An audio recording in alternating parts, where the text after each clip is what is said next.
Yo, wasting no time at all, we jump from our Monaco race setup to this, our Baku race setup. Monaco and Baku are both street circuits, but other than that, they have almost nothing in common.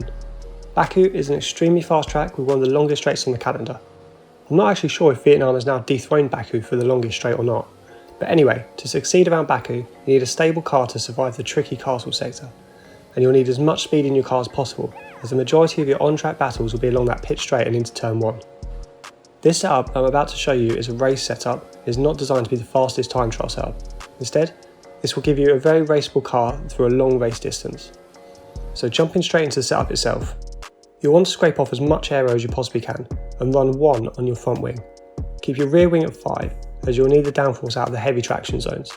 Having a rear wing angle of 5 shouldn't overly hurt your straight line speed due to the DRS zone along the long straight. Run your on-throttle diff at 50% to help with traction and your off-throttle diff at 55%. This will help you rotate the car through the slow middle sector and will offset any understeer you get from your low front wing. You'll want to keep your camber reasonably high while lowering your toe. The lower your toe, the faster your car will be, as your wheels will be pointing closer to dead straight. We'll find a little lower rear toe compared to the front will help minimise drag and keep life in your tyres. You'll be hitting curbs hard around Baku, and they're very high, so keep your suspension reasonably soft. Set the front to 2 and rear to 4. Similar to our Monaco setup, we'll set a slightly lower front anti-roll bar to help minimise any understeer, but overall, keep your anti-roll bars higher than at Monaco, as you'll be carrying more speed through corners throughout a lap of Baku. Go for 6 and 9. You'll want to run your car as low to the ground as possible to mitigate any excess drag, so go with 2 and 4 on your ride height. There are a few big stops around Baku, so run with 95% brake pressure while keeping your brake bias balanced at 51%. This balanced brake bias will help avoid lockups, which is so easy to do around here. Finally, we're keeping the front tyre pressures reasonably balanced for good responsiveness and going extremely low on the rear tyre pressures to aid traction. Go 23 and 23.4 at the front and 19.9 on both rears. And that is our Baku race setup.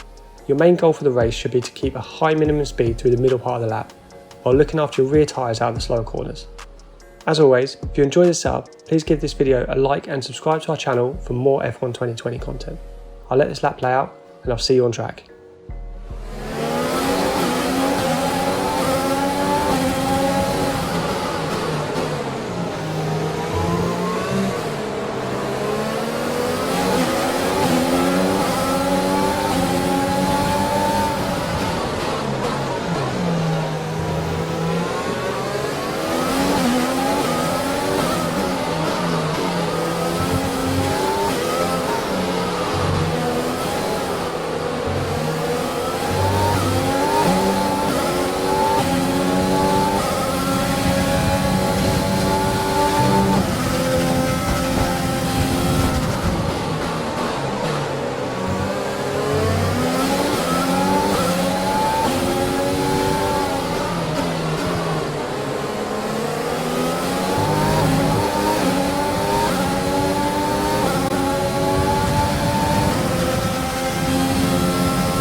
DRS is now available.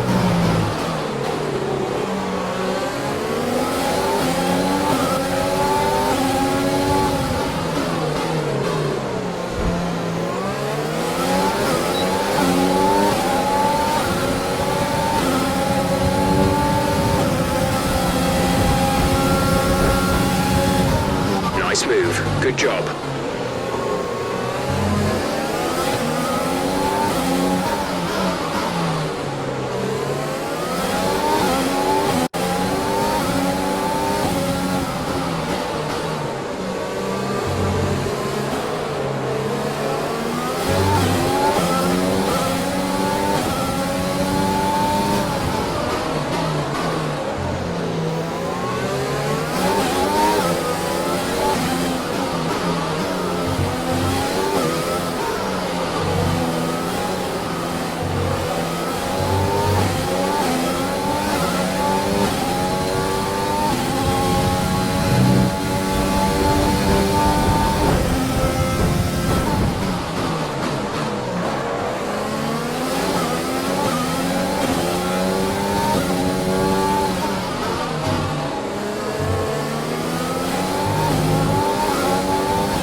This is your final.